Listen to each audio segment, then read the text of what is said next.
میت کی چارپائی کے اوپر جو چادر ڈالی جاتی ہے جس پہ قرآن حکیم لکھا ہوتا ہے، آیت الکرسی لکھی ہوتی ہے،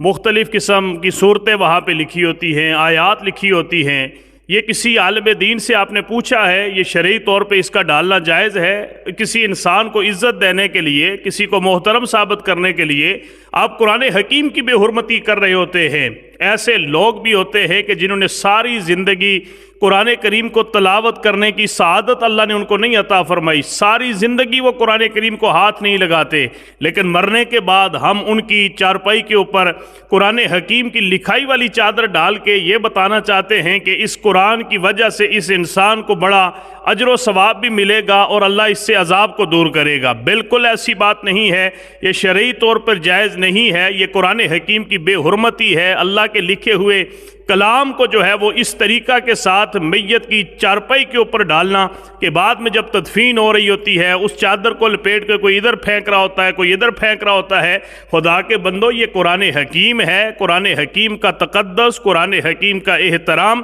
وہ قرآن کے اندر موجود ہو یا کسی چادر پہ لکھا ہو، کسی صفحے پہ لکھا ہو، کسی پتھر کے اوپر لکھا ہو، ہر جگہ پہ قرآن حکیم کی جو ہے وہ عزت اور توقیر کرنا یہ ہمارے اوپر واجب اور فرض ہے۔ نماز جنازہ کے لیے جب میت کو لے کے جاتے ہیں، گھر کے اندر رکھی ہوتی ہے، وہاں پر جناب قرآن حکیم کی لکھائی والی چادر اس کے اوپر ڈالی ہوتی ہے۔ بالکل یہ ناجائز ہے، شرعی طور پر جو ہے وہ اس کی ممانعت ہے اور اس کے حوالے سے علماء کرام کو اسے روکنا چاہیے۔ ہاں، اگر کسی عورت کی جو ہے وہ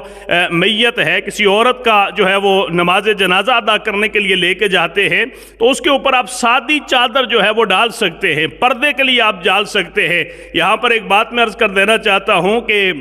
یہ ایک چیز مشہور بھی ہے کہ بعض ایسے نمازی ہوتے ہیں کہ جو 8 کے نمازی ہیں، بعض ایسے ہیں جو 360 کے نمازی ہیں، اور بعض ایسے نمازی ہیں جو کھٹ کے نمازی ہیں۔ کھٹ کہتے ہیں جو ہے یہ چارپائی کو کھٹ کہتے ہیں، 8 کے، 360 کے اور کھٹ کے، یعنی بعض ایسے لوگ ہوتے ہیں کہ جو صرف جمعے سے جمعے آ کے نماز پڑھتے ہیں، وہ 8 کے نمازی ہوتے ہیں۔ بعض ایسے ہوتے ہیں جو سال میں ایک دفعہ جب عید کا دن آتا ہے تو وہ مسجد کے اندر نماز عید کی ادائیگی کے لیے آتے ہیں، یہ 360 والے نمازی ہوتے ہیں۔ اور بعض ایسے ہوتے ہیں کہ جب وہ مرتے ہیں تو مرنے کے بعد ان کی نماز جنازہ ہی ادا کی جاتی ہے، وہ سمجھ لیں کہ چارپائی والے نمازی ہوتے ہیں۔ انہوں نے اپنی زندگی کے اندر نماز نہیں پڑھی ہوتی، بلکہ مرنے کے وقت جو ہے وہ ان کی جو نماز جنازہ پڑھی جاتی ہے صرف اس نماز کے اندر وہ شریک ہوتے ہیں، لیکن بدقسمتی سے حالت زندگی کے اندر نہیں، حالت موت کے اندر، اس کیفیت کے اندر آتے ہیں۔ اسی طرح بعض خواتین ایسی ہوتی ہے کہ ساری زندگی وہ پردہ نہیں کرتی،